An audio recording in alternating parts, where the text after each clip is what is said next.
personal views and opinions expressed by our podcast guests are their own and are not legal advice or official statements by their organizations.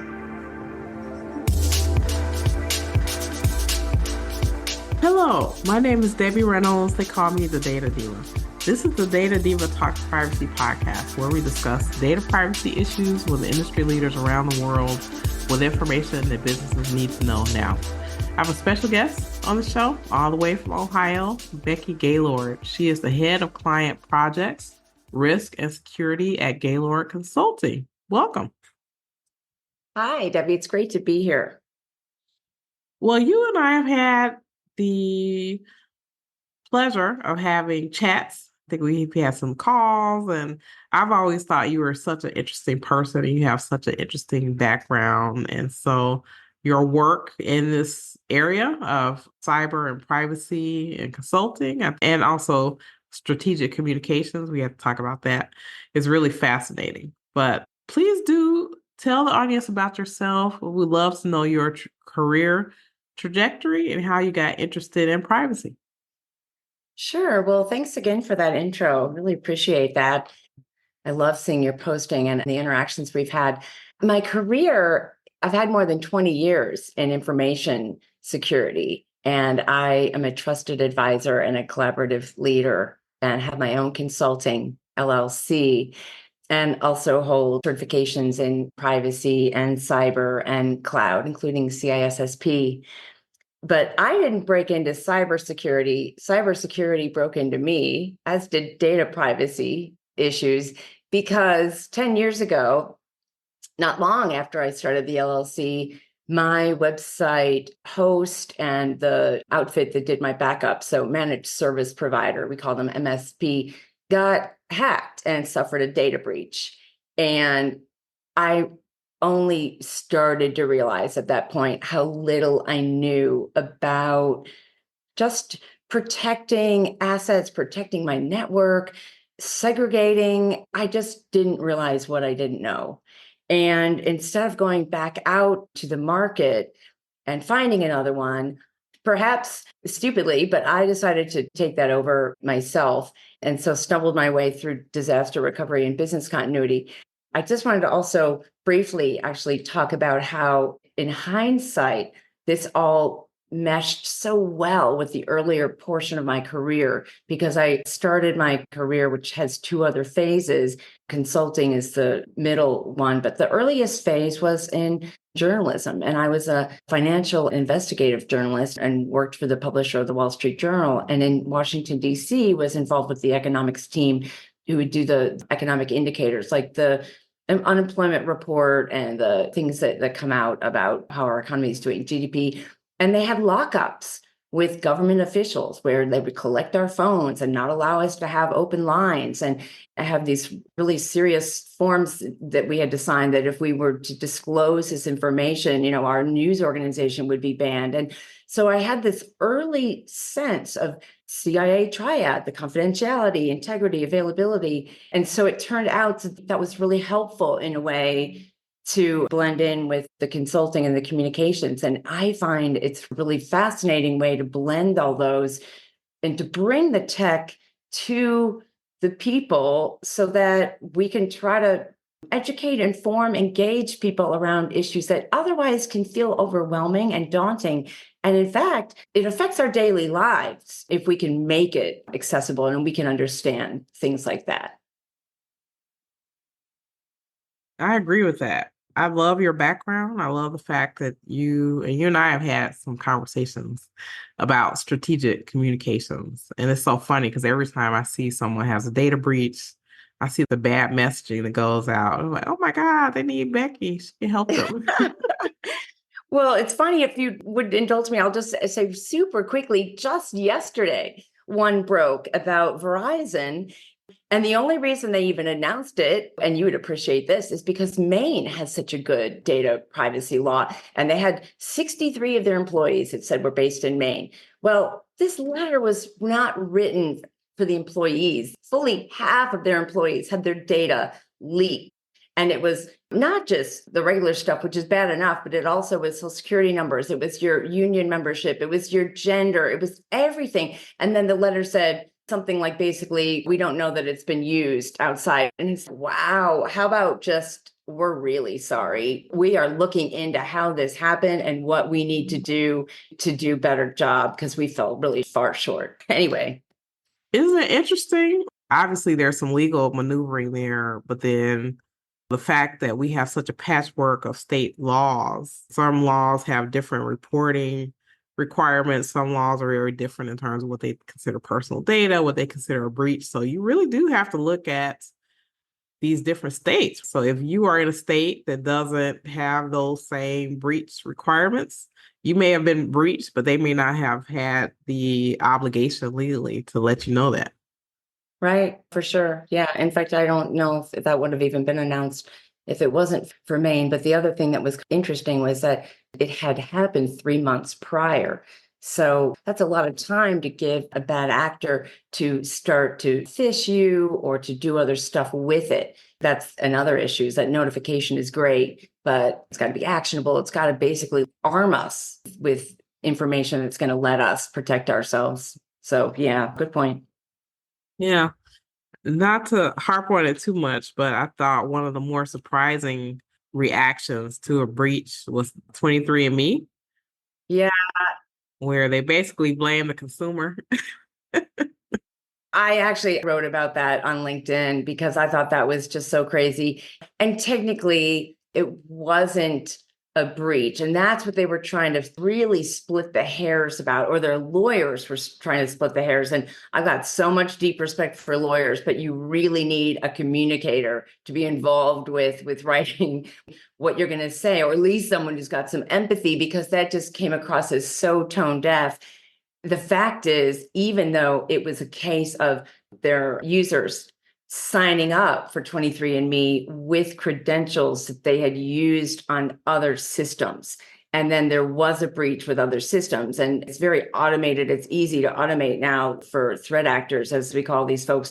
It's easy for them to take those breached data and then run them through all these other sites to say, hey, where else do they log on with this same username and this same password, which is common. It's about 60% of the people who will actually admit to doing it. It's probably more, because we somehow know we're not supposed to, but even to just admit to that many. So the breach came through, or access came through, because it was the credential reuse.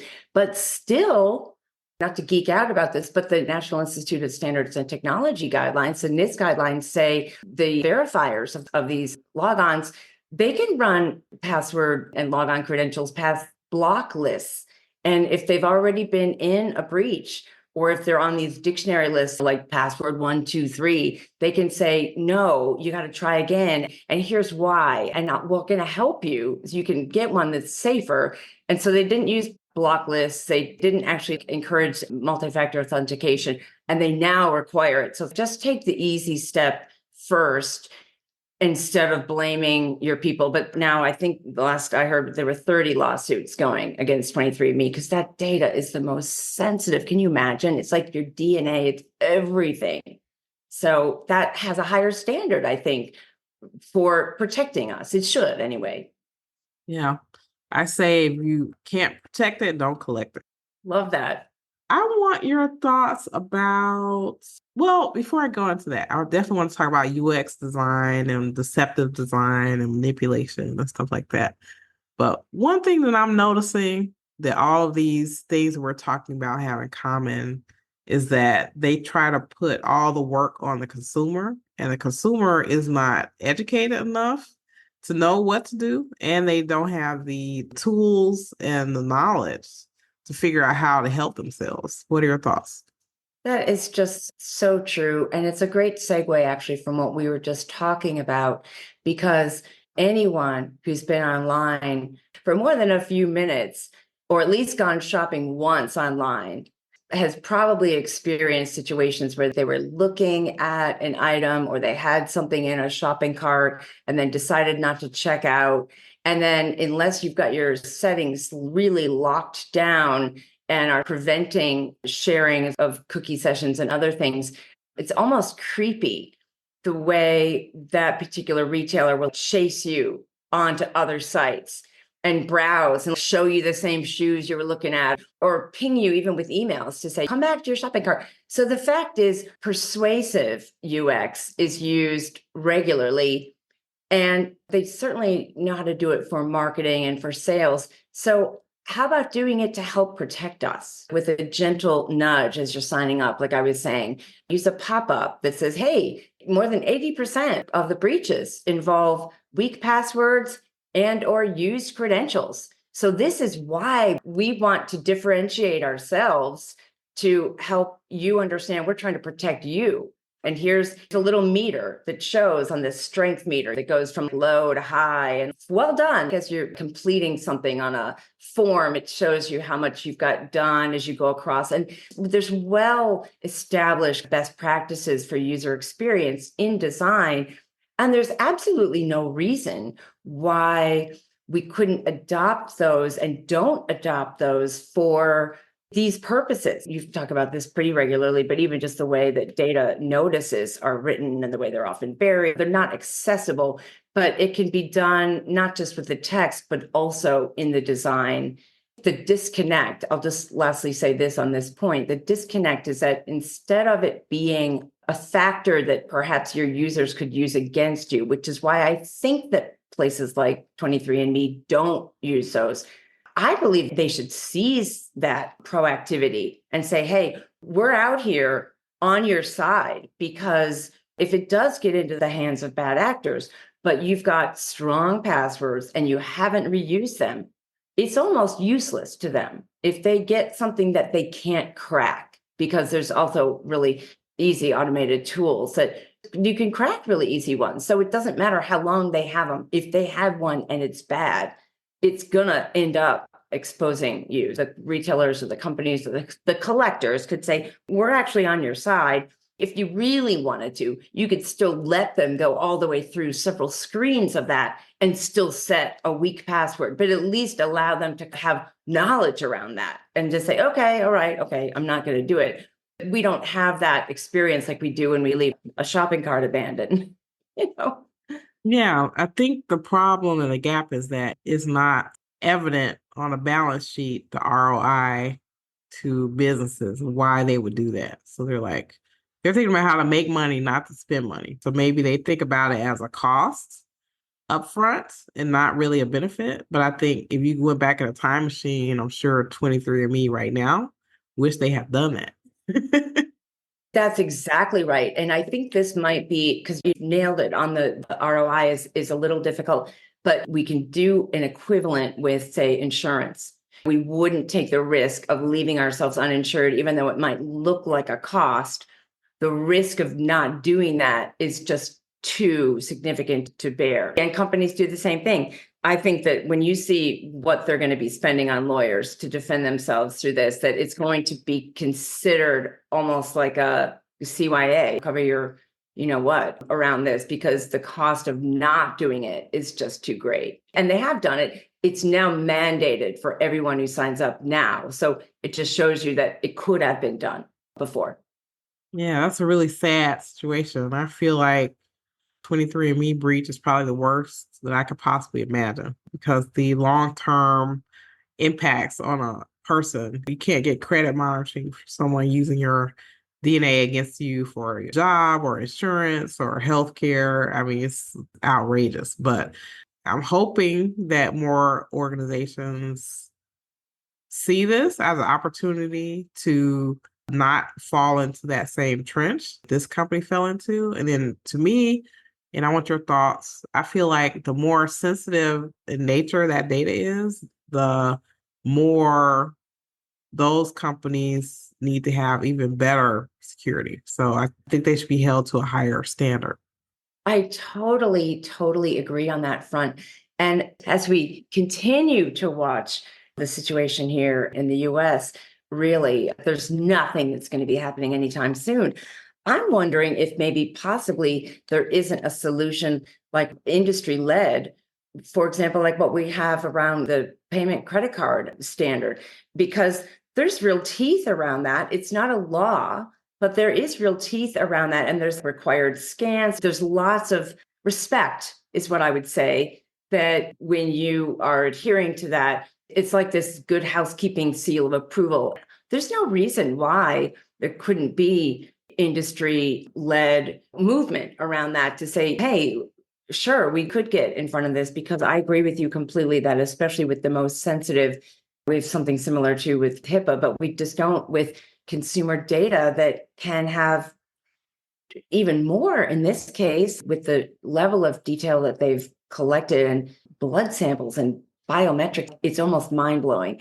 So why not take the lead? And I actually think that would also perhaps educate consumers in the same way that it did when we went from tearing up those old carbon copies to doing what we do now to see the numbers on a credit card masked, except for the last four. It's almost like it helps inform people when they wouldn't have otherwise realized that that was a risk to not have that masked. Yeah. And I think one of the things that has to change in businesses is that businesses have always been very good at trying to protect what they thought was most valuable within their organization. So their business secrets, their business processes, and things like that. Those things have very high security.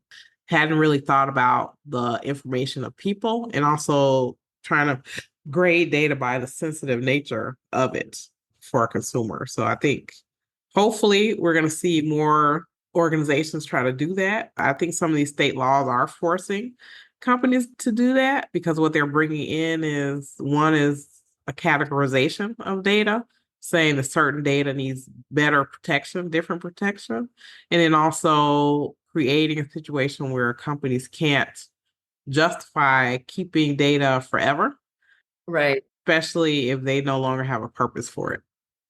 I think that's very true. It does come with a mindset shift. I mean, this idea that, for example, someone else gets to assess what we think is sensitive or what we would want to protect.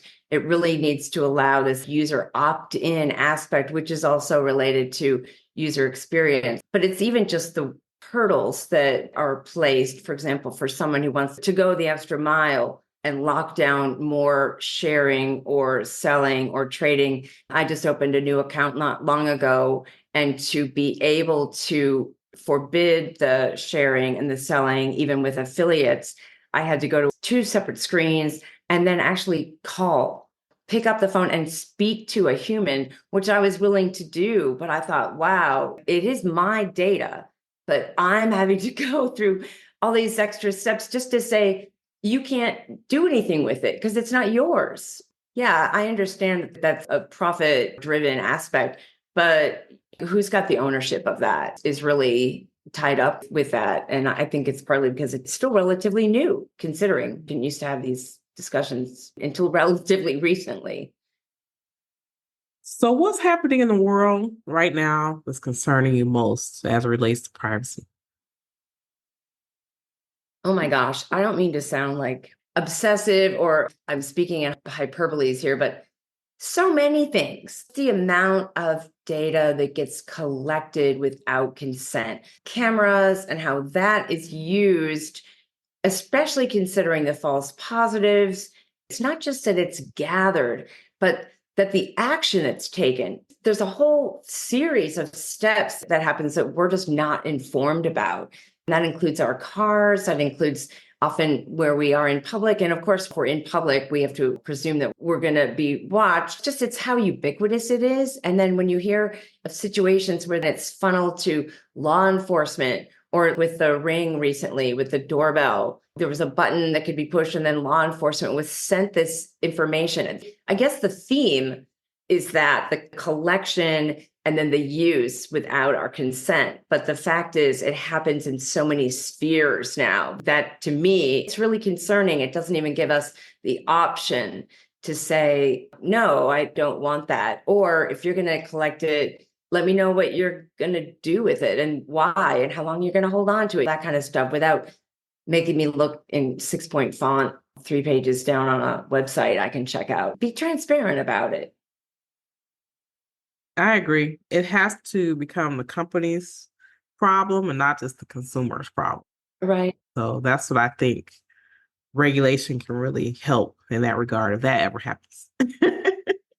Yeah.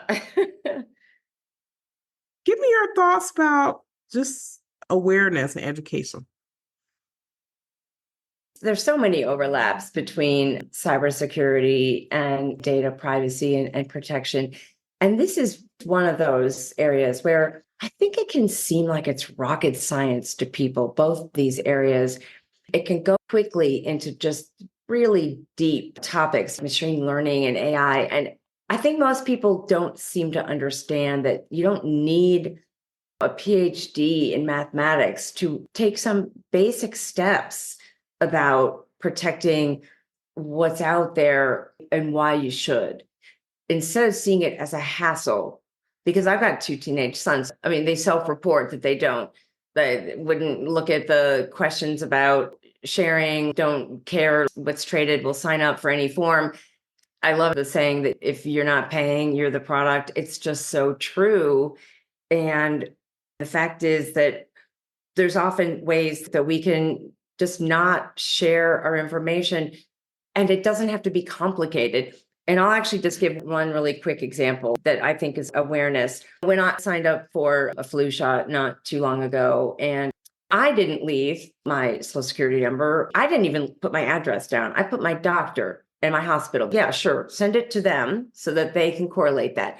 I didn't put another thing there. Now, I would have been willing to show my ID and verify with the pharmacist that I'm who I am, but no one's telling us that kind of stuff. And it was a paper form.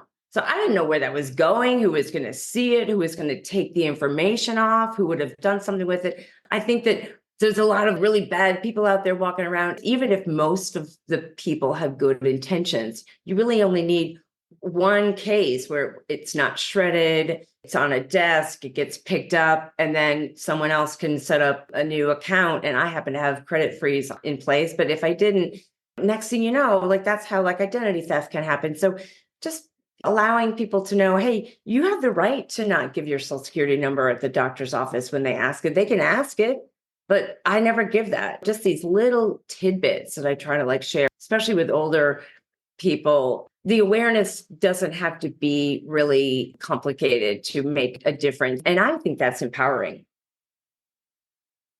I think that's true. Every day we hear of a new threat that comes out. I know we saw people are really heated about this situation in Hong Kong where someone had a Zoom meeting and they were told that they had these fictitious characters that were deep fakes and convinced them to transfer all this money from the company. And people are all in an uproar about that, as they should be. But I think basically it is an extension of social engineering. Basically, you're convincing someone to take action that they probably would not have otherwise done, probably asking them to do something quickly, like they add that sense of urgency there.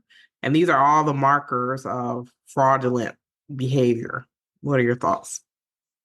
This is as old as humankind, the hark, who goes there, the validation and the verification. And for sure, that's relevant in this situation that the technology is advancing so fast that I think that most people, if they're not in this space professionally or follow it, would almost not even realize that this level of capability exists. But the same could be said for most people. I don't think realize what the data brokers and are scraping from the internet, which is another reason why I really try to lock down my stuff, what I share online. And yet, even on something that complex, I think we can make awareness almost transcend the specific technology changes.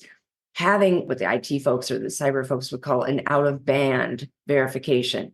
So if it's coming, and I know, look, when you've got your company people and they're on a Zoom call, it's going to seem maybe really weird to think you would send that same person a text message and say, if my memory is correct, it's something like $25 million transaction. It was enormous. And so at least maybe over tiers, that if it's over a certain amount, you get the second signature. If it's over a certain amount, you verify by sending a text message. But even having something, because you have these horrible stories of grandparents called with deep fakes of calls from their grandkids saying, I'm in trouble. Can you help me out?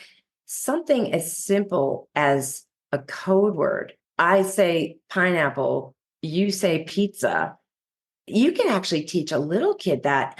And it doesn't even have to be privacy as much as just safety. A little kid, if someone, I'm here to pick you up, didn't your mom tell you that I'm here to pick you up? You can teach anyone to listen for the word. What's the word? And if that's not said, but the pressure, you just really picked up on it. Is like the pressure, the urgency. It's just like high pressured salespeople. We go into that lizard brain part and just think we have to act. And you also can't do that during the call if you haven't actually stopped and thought about, hey, this stuff is really getting a little crazy. Maybe the people who have the approval to sign checks that big need to have another kind of control. Not everyone's going to need it. Yeah, almost like the nuclear thing where there are two keys and they're far apart Right. and one person can't do the thing, something like that. But right, if the stakes are high enough, if the approval that someone could do goes up to 25 million, it's actually worth putting your heads together. What's the belt and suspenders that we can pull into this, because it's worth it.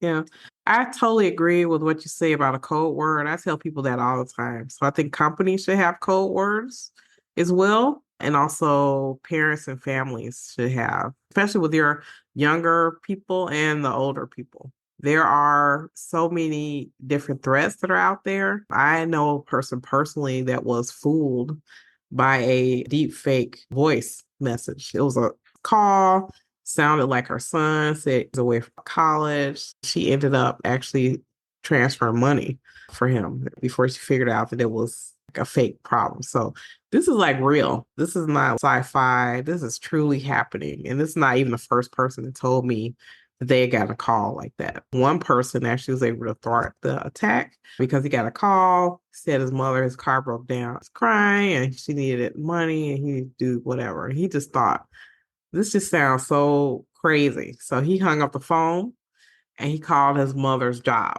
And she was there. And she was like, what the hell are you talking about? And so this is scary. It's scary and it is real. And it's hard to get that stuff back. It's difficult once you've been scammed, and it's violating, you know? Yeah. Because before this kind of technology existed, obviously we had ways of feeling like we were taken or that we'd been had, but it's happening in a totally different way that really screws with your trust. It would be difficult to feel safe again. Yeah. I think one thing the cyber criminals don't like, and they will go to the next person, they don't want you to wait. Yep. If you pause or you stop or you wait, they will go to the next person because they know the jig is up. This person is not going to fall for all this other type of stuff or whatever. So sometimes it makes sense to, even if it feels like it's a super urgent situation, and that's why they bring in the urgency, because that urgency gets you out of your normal thinking process. You go into emergency mode, you go into mama bear mode, papa bear mode. You want to do stuff to protect people. And so it's very important to take that pause because the cyber criminals, they know that they are not going to be able to manipulate you, and they want to go to the next person because the other person will probably just go forward.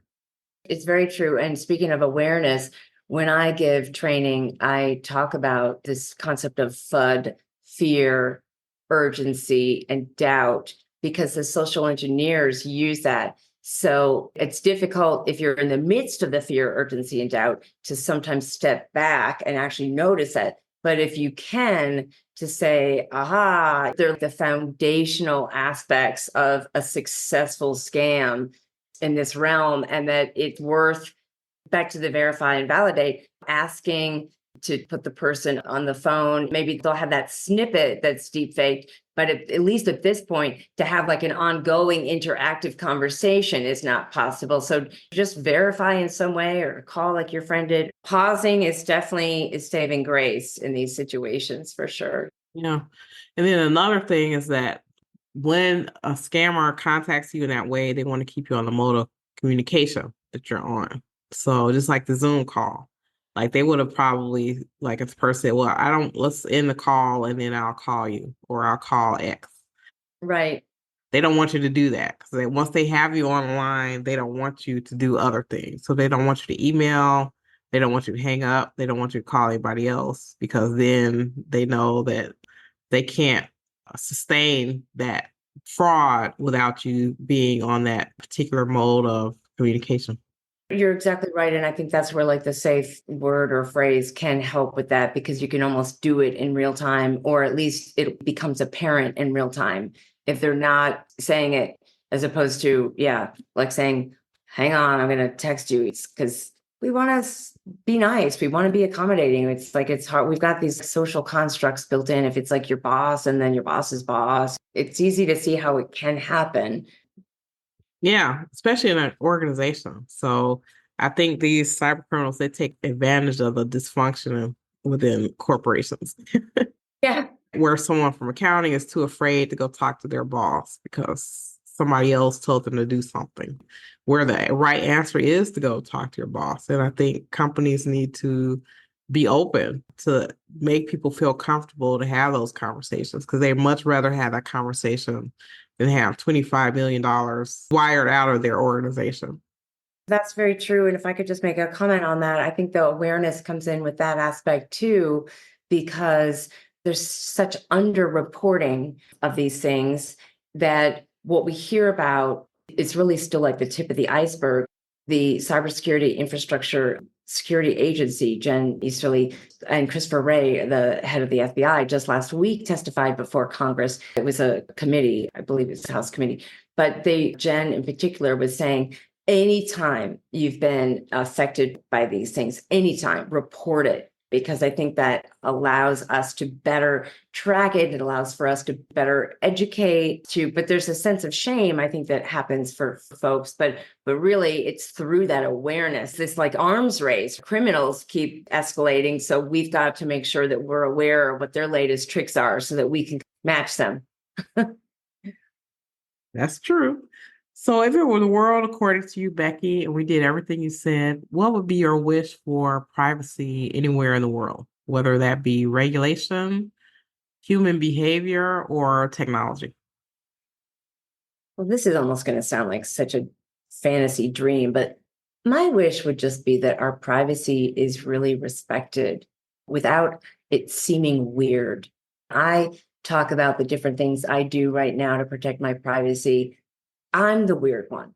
And what I would love is to see the balance switch so that it's expected, we're respected as private citizens, as private people, so that we get to choose what we disclose. That's pie in the sky, but that would be my wish. That's a good wish. Heidi Sass had put out a post not long ago about some of the things that she does to try to protect her privacy. And some of it can be exhausting, isn't it? Yeah, it can be. I actually saw that post. Yes, it can be exhausting. And I think it's also part of the mindset, because right now that balance is not with us.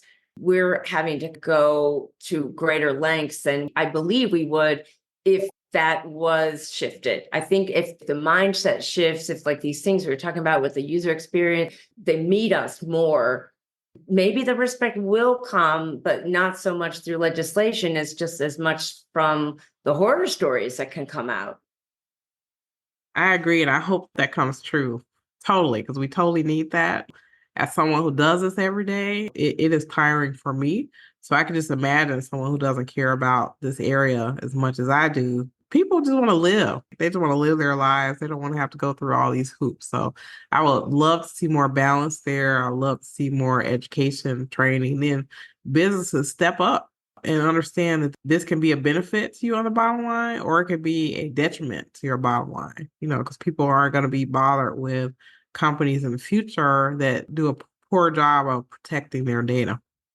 Yeah, I'm not trying to beat up on anyone here, but since we did mention 23andMe, you know what? I think the punishment that is happening as a result of the lawsuits, and it had some issues already with its share price, if you could look back, but I specifically looked back since just from the time of this issue, which happened in October, and it experienced a steep decline in its stock price. So I think maybe that impact is really encouraging, is maybe the wrong word, heartening, maybe for those of us who care about these issues, because that might actually finally get the attention of companies in a way that nothing else quite does. It's bottom line impact.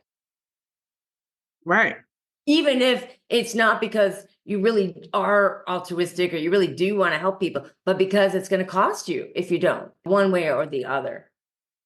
Yeah. And there's this type of story could be ending of a company. Shareholders should care about this because that means they're losing money if a company isn't doing the right things with people's data. Yeah, it's very true. And ultimately, as far as that legislation goes, I think what we're going to finally find is when people with a high enough profile, and probably politicians, are the target.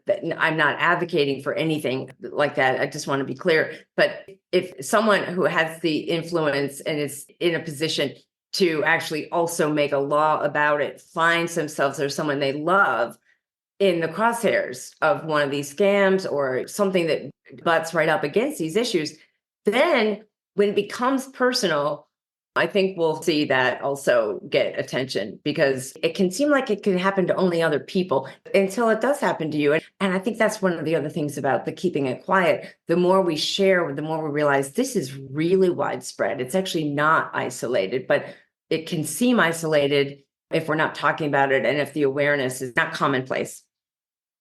Yeah, and I guess a perfect example of that is this Taylor Swift deep fake thing that happened, Yeah. where many of us have been talking about this for years, many years. And so when it happened to a famous person, now it's in all the newspapers. Now we have legislators who are really paying attention. Unfortunately or fortunately, I'm glad that people are really taking more attention here. But also, I'm dismayed that something has to happen to someone famous for people to really pay attention. It's a great example. It's exactly a perfect situation. It is unfortunate. And yet it seems like it has to rise to this level that it didn't before on a wider scale. Yep, I agree. Well, we'll keep on moving forward. Definitely keep going with your advocacy. And I love the work that you're doing in cyber and privacy and really talking about this communication stuff. So that's really key, where I feel like people aren't really great communicators, not very empathetic, need to really care about people more. Right, right. That needs to come across in people's communication. So thank you so much. Thank you, Debbie. I really appreciate it.